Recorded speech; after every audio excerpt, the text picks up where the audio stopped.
Hello and welcome to the European Resilience Initiative Center video podcast. Our guest today is Juha Pyykönen. He is a Brigadier General retired from the Finnish Army. He is also a Licentiate in International Affairs and Political Science, and we are talking today about a new NATO member, Finland. Thank you for having found time for this conversation. And my first question is, are you happy with NATO membership? I'm very, very happy. I've been promoting it for quarter of a century. First in the armed forces in various positions, also in NATO headquarters twice, and then the EU Council Secretariat. So happy to see it happening and materializing, becoming true. So my job is done, and I may do something else in the meanwhile. Who is a bigger winner from Finland's membership, NATO or Finland? Finland is obviously, because we haven't really admitted to ourselves that we should have joined earlier, but for various reasons and let's say counter forces, it never became even close that we could have considered joining NATO. But then, of course, the Russian enlarged attack to Ukraine last year, it changed the vision of an ordinary Finnish citizen, how Russia was perceived. And with this new, more realistic, truthful vision of Russia as a neighboring state, just led us to a new conclusion. When we observed the events of February last year, when the Russian army tried to march towards Kiev and Russian columns were destroyed, many in Ukraine commented that it absolutely resembles the winter war of the Soviets trying to march towards Helsinki. What were your feelings when you saw this unprecedented scale of attack of the Russians on Ukraine? In person, I don't share the comparison. Of course, you can compare whatever with anything, but winter war was a surprise because we had the Poland occupied, divided. Then we have the Molotov-Ribbentrop agreement as a peace agreement and non-aggression agreement between the Soviet Union and Finland and many other agreements. So it was a stable situation in comparison with Ukraine-Russia relationship. There was already 8 years of war in Donbass and Crimea.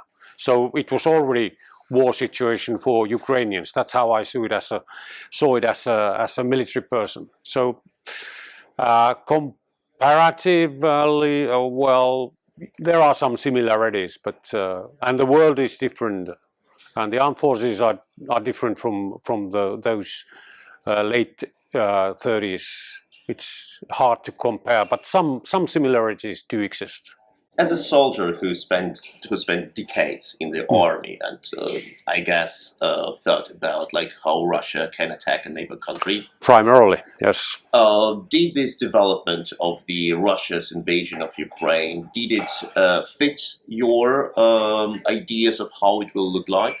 A Crimean occupation was different than we had expected, because we don't have that sort of a situation that this tool of green little men could be utilized in Finland, because, well, no details. Otherwise, the larger attack launched last year in February. That has gone more or less according to our understanding and expectation as well. So no big change. We have developed our defense and armed forces, taking into consideration primarily, if not only, how Russia could use their capabilities and units and forces and weaponry and all that. So that's what we have been following, and that's what we have been exercising and research and taught and educated to our personnel. So I think we have been on the same page with the Russians. Of course, we have been on the other side, opponent, but we have been rather knowledgeable of how Russia would do their potential aggression. Finnish army is famous for having extensive reserves of well-educated, well-skilled civilians who can join the army when needed. Did this war of Russia in Ukraine did it prove that this approach is the only one or the most important one? I think I would say that it's most cost-effective. Because, you know, having a reservist armed forces, you have high numbers, but the individuals on average have lower level of skills than within professional armed forces. The problem with Finland and implementing professional armed forces is that we have one of the largest territories in all Europe. I think 7th, including Russia. So Ukraine is 2.5 times larger, but they have 44 million inhabitants. We have only 5.5. So that's the reason primarily. And of course, long border countering Russia. So you need a lot of personnel in order to cover at least the most crucial areas of the country when expecting some sort of an aggression. And now we have it. And after February last year, the population, especially those who have done their reserve service, including conscript service, they are more motivated than never since the Second World War ended. And this is how it should have happened. So that was our expectation as well. Well, that are very motivating news that the population of Finland is highly motivated for the case of possible attack or some tensions between NATO and Russia. Before we go further to our questions, don't forget to like, to share, to subscribe to our channel. And if you have your questions or comments, leave them into the commentary section. My next question is regarding the new capacities which NATO has got because of accession of Finland. What did change for NATO from your perspective? In short, I don't know, because it's not public information. Just prior Vilnius summit, during Vilnius or soon after, I hope we will be informed about the responsibilities, what sort of obligation, capability packages will be for Finland to implement. But at this stage, I don't know. I can guess, but it doesn't really. It's not worth guessing. We need to wait for Vilnius, but of course we are strong with land forces. We are land heavy, as used to be. Is often quoted. We are pretty good with the air force. Our navy is small. Of course, the Baltic Sea is small as well. Our navy vessels are for littoral waters and coastal waters only, not for blue waters, which is the oceans and elsewhere. Very focused on defending our coastal regions and doing that sort of a job. Why is that? It's because of our threat scenario is based on how is Russia developing their armed forces. So Russia is land heavy, so we need to be land heavy as well, to put it in a very, very simplified fashion. Of course, there are some strategic high-tech capabilities like long-distance weaponry, air force. We have now F-18, F-35 to be operational by the end of this decade. So there are some niche capabilities supporting all three services when need be, but the bulk of the armed forces is the army, and that's land heavy.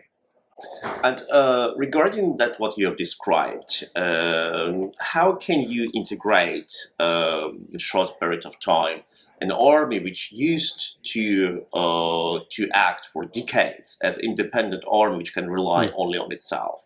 It demands like some level, huge level of delegation of decision taking and other capacities. Yes, we are aware of this challenge. We have studied it, even though we had no timetable for joining NATO, if ever, actually. But now that we are within NATO, we of course utilize those research papers and studies that has been prepared earlier. Our benefit is that we are not the first nation or the first armed forces to join NATO. NATO is very well aware of the pros and cons of our armed forces and the societal strengths and weaknesses and the whole comprehensive approach as a society. It's well known in NATO headquarters and at Szczecin headquarters as well. So it's doable in a relatively short period of time, but of course it will never be ready because the societies change and the threat scenarios change and the capabilities change. So it's need to be amended every now and then. That's why this defense planning program in NATO is for 4 years, and then you start another round of 4 years and you do iterations in between, and that's why it will be, let's say, 5 years, and then we will be as ready as it gets. But whether it will be sufficient, we'll see, because NATO will let us know how we are doing, how we are responding and fulfilling the requirements regarding the capability package stated by the NAC, for instance. And then if there is something more to do, then of course we do it. That's how it's a gradual process. But besides the very strong, like formidably strong land forces which Finland has and strong reserve, Finland is also very experienced in Arctic warfare. Is it what NATO needs now with Russia's threats to make Arctic to their like comfortable battlefield? Obviously, that's a good point, because Russia has been for ages, let's say for 20-30 years, the top dog in the Arctic. There is no other state or power in the Arctic that could counter Russian capabilities, and they have been very active in the Arctic region during the last 10 years or so. That is despite the fact that you have Canada, which has huge Arctic region, Alaska, the US, and Norway. Exactly, yeah. But for instance, Canada has not a single icebreaker. The US has one operational and the other one in the making, and now they are accelerating the process. Most of the vessels in the world are not capable to move in the icy situation, not even here in the Baltic Sea. So it's a rare sets of capabilities, and Finland, we have been rather pretty good in global scale, and we have developed our know-how in this regard regarding the individual soldier, what sort of equipment, what sort of weaponry, what sort of ammunition, accommodation, vehicles, artillery, you name it, including all the flying things we currently have. They are all operational in the Arctic environment, and this is something that Sweden has as well. Norway has, but Norway has, as a founding member of NATO, of course they have their own main task in NATO, and this is not so much about the land warfare in the Arctic environment. So Finland and Sweden will be net contributors in big-time net contributors in the NATO's Arctic warfare in the future. And that is exactly the situation which we'll face in the next decades, because it's obviously that now everyone is focused on Ukraine, but even if or when Russia will be defeated in Ukraine, the Russian threat will not disappear. Exactly, yeah. It will remain as long as Russia remains. And this will be forever, if I put it that way. It's already more than 500 years old, so why not to continue? What should be our Western response to that threat? Is it accession of Ukraine? Is it strengthening of our defense budgets? More integration? Well, we need to follow what the Russians are doing and whether they are really doing it, not only saying that they will do, but what they are doing. Follow the deeds, not the words, and then accordingly respond. And of course, deterrence is the cheapest way to go forward. And of course, taking into consideration that the GDP of the European Union NATO members is tenfold to Russian GDP, and then we can take the US GDP, which is another tenfold in comparison to Russia, so it's 20-fold larger. So we can do that. We have the money and we have the industry and we know the expertise and we have technology, and we have done that before because we did it soon after the Second World War was over. So we did it together with the Americans and Canadians, and we can redo that. We need to be aware what Russia is aiming at, and then developing the counterforce and the counteraction, and let them know that we are ready for this counteraction, so that deterrence will work. We don't have to go to defense part of it, which means war. That is extremely important. Like how credible is our deterrence? Because if we look at the polls in Germany, there are only 15 or 18% of Germans who are ready to fight for their country, even if their country is being attacked by foreign power. And we know that our economic strength didn't help us to deter Russia before, because the wish for de-escalation was strong all the time. Did we have this change now in Europe? I'm afraid we don't have this change now, but in the days and months, years to come, because it's day after day, it's more and more visible for an ordinary German, British or Finn, Swedish, whomever, that Russia is what Russia has always been. And recognizing and admitting that this is the case and this is reality, and we can't change that because we can't change their way of seeing the world. I mean, Russians' way of seeing the world. So we need to be ready, and then people, even in Germany, gradually will change their viewpoint that I have to pay for my freedom, for my democracy, for my welfare state, for my pension to be paid according to the legislation and rule of law and all those valuable things that we appreciate in the West. But they don't come for free.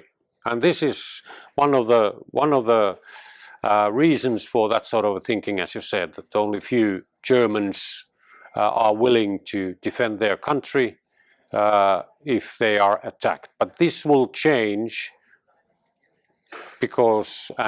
simply because of the Russian bad behavior. When we look at this war and see the development of weapons and tactics in this war, how can we improve our armies to be able to fight these wars better? Well, that's a demanding question, but in short, the Western way of seeing this out, tackling this, piecemeal, compartmentalize the answer within capabilities. And capability consists of personnel and, armament and other devices and infrastructure and training and education and all that. Many complicated issues as such, and they are put into one package, and this is the total capability. And we need to simply develop one piece, one compartment at any one time. How to do it in, let's say, in NATO context? There is a decade-old experience and know-how within NATO institutions, IMS, NSPA, NC3 agency and other institutions within NATO to plan and organize all this, and then they present it to the member states, and the member states provide their comments, and it will be amended by those institutions and made better and applicable, acceptable for all the member states. And then they will agree this is the compartment that is applicable. It will be put to the system, and then gradually, piece by piece, it will go further. And of course, the question is that we need to be in advance in the same level where Russia with their capabilities are entering. So we need to reach that level earlier than Russians regarding, let's say, the air defense against, let's say, interceptors, the airplanes. So we need to have the air defense capability to meet that threat or risk before the interceptor airplane is operational. So that's sort of a tit-for-tat competition, main battle tank against an anti-tank missile type of things. And this has been done by all the armed forces, but also by NATO. And they are organizing, integrating, and putting them into one defense package, which is NATO defense plan, and then the capabilities. And Finland will fit to this with our capabilities, and then we agree with NATO how we would amend our current non-NATO capabilities to serve NATO better and still serving the Finnish national defense needs. It's complicated, I can tell you. Isn't it also a run against, like race against the time? Because when we approve our decisions and they are being taken on a consensus matter, we need time to adopt. While like countries, autocracies or dictatorships like Russia, they theoretically can adopt decisions very fast because it's a decision of one person. So true, yeah, exactly. That's why we have JEF, Joint Expeditionary Force, 10,000 soldiers roughly only, 10 nations combined their capabilities, led by the UK, could be initiated and made operational, sent to the operation somewhere where needed, like in the Baltic countries, if the UK and one other out of the 10 member nations agree, and off they go, or we go because we are part of it. So there are additional devices and capabilities available. But I fully agree that NATO decision making should be made quicker when anticipating a crisis to emerge or looming behind the horizon. I mean, Russia or whomever, terrorist attacks somewhere in the wider Middle East or North Africa. It could be done in many ways. One that has been now taken into practice is that NAC, the highest decision-making body in NATO, hand over decision-making powers, authority to the supreme commander of the NATO forces in Europe, secure, for instance. So he can do it within those constraints and restraints provided by the NAC, and this will be much quicker, and they can do some precautionary measures, and they can prepare, they can send forces closer to the crisis area somewhere in the vicinity, and that sort of things. That's regular, normal military thinking, how to get there on time. We have observed, like recently, the exercises of NATO Air Defender, which have been planned like years in advance. Yeah, 4 years. Yeah. And now they fit in perfectly into the situation. But isn't it another proof that some sort of planning requires a lot of time. So when we are facing changes now, and we're witnessing changes, the effects will be implemented only after years. But the war in Ukraine is raging right now. Well, actually, I would disintegrate those things. Exercises, whatever size, doesn't really matter. There are roughly 100 exercises in NATO for all the member states and some partners annually. They are for building up capabilities primarily. Recently, since Crimea, the thing has improved so that the exercises are quite often implemented and exercised in the very place where that particular unit is planned to be used in crisis or war situation. So they are actually exercising what they would do if this scenario materializes or is in the expectations to be materialized. That's another story. What in a crisis situation will happen is that the plans will be taken from the safe and then opened, and orders will be distributed to those recipients according to the plan, and they know what they need to do when this particular order is received. So that's another story. It's high readiness, it's immediate reaction and response to the crisis in hand or to be expected. So exercises are for preparations, and these plans are for implementation, the task for that particular unit on time and specified for that particular situation, which is a crisis situation. If you look at what Ukrainian army, how Ukrainian army is performing now, like how they performed in Kharkiv offensive, Kherson offensive, battle for Kiev, and now in their obviously counter-offensive or offensive in certain directions, which we don't know yet, like where it will end. What are your assessment of the capacities of the Ukrainian army? Capacity is large because of the nation is big by personnel, population, but also by other, like territory is vast, and it's they know it. They have exercised and they know their systems pretty well, and the pros and cons regarding how to defend their country.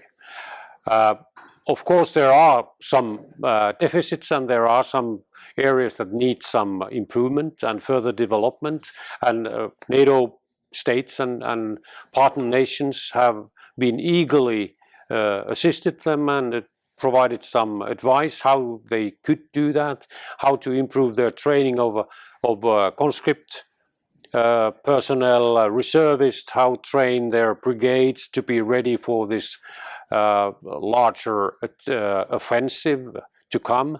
I think it's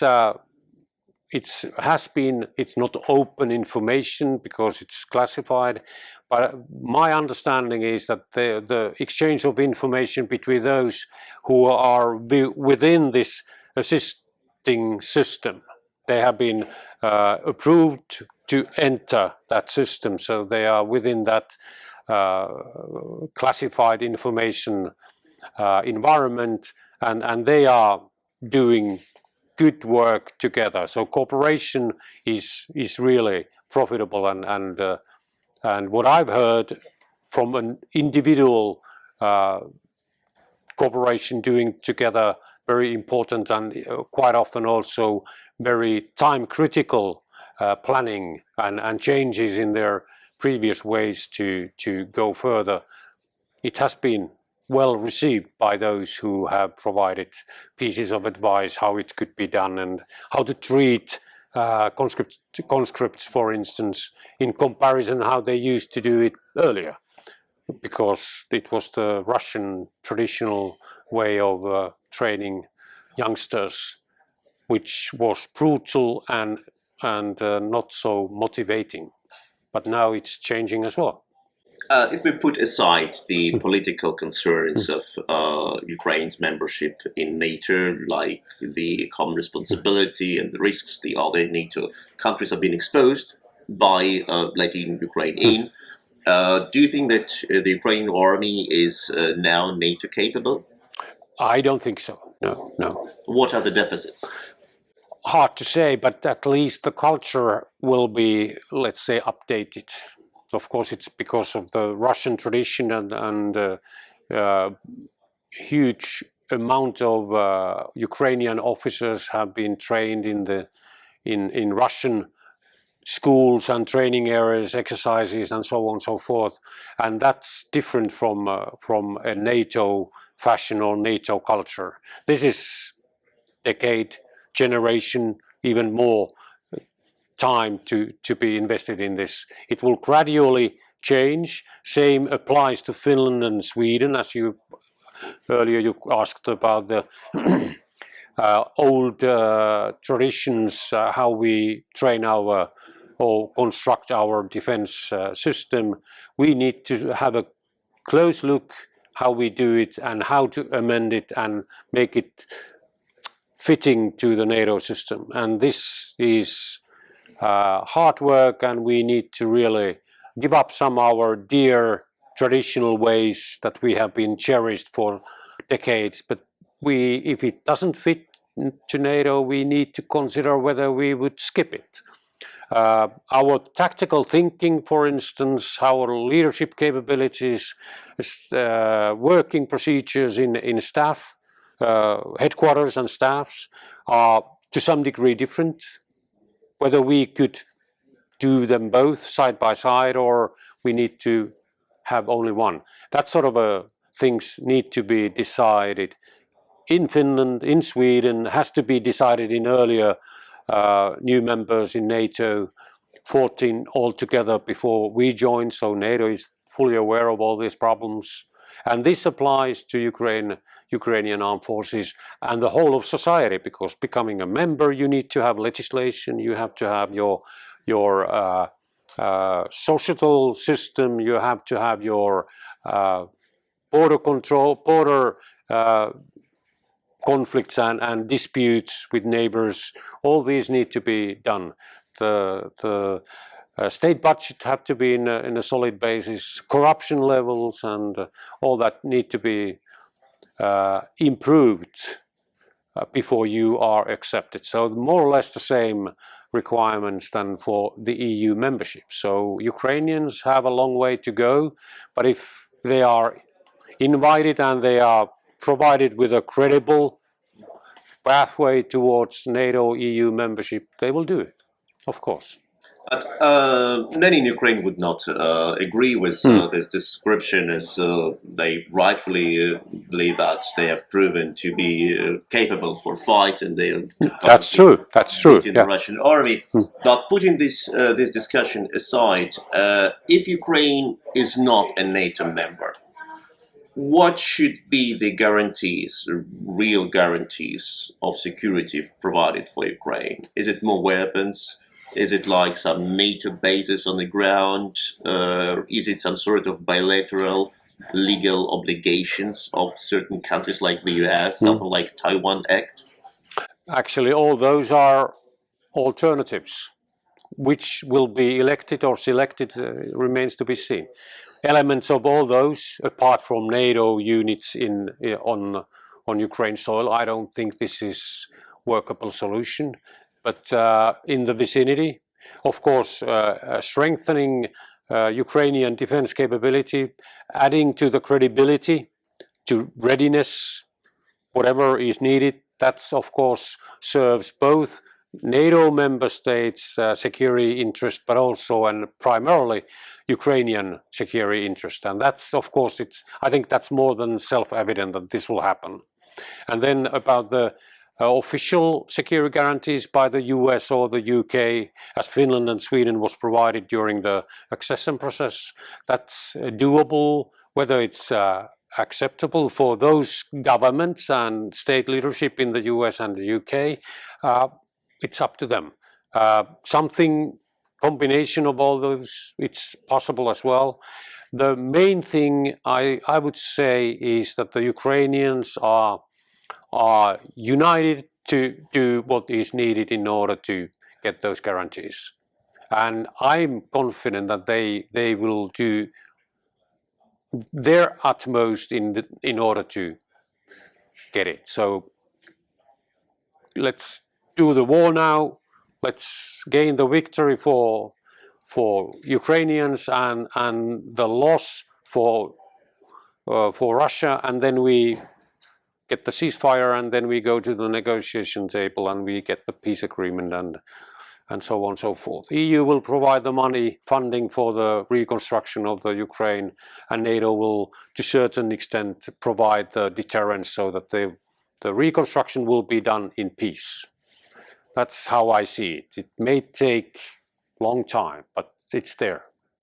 Well, it will take a long time, but the basics are clear already now. Victory for Ukraine, defeat for Russia, and multilateral support from the EU, NATO, and other Western nations. Thank you for having been with us. You have watched the European Resilience Initiative Center video podcast.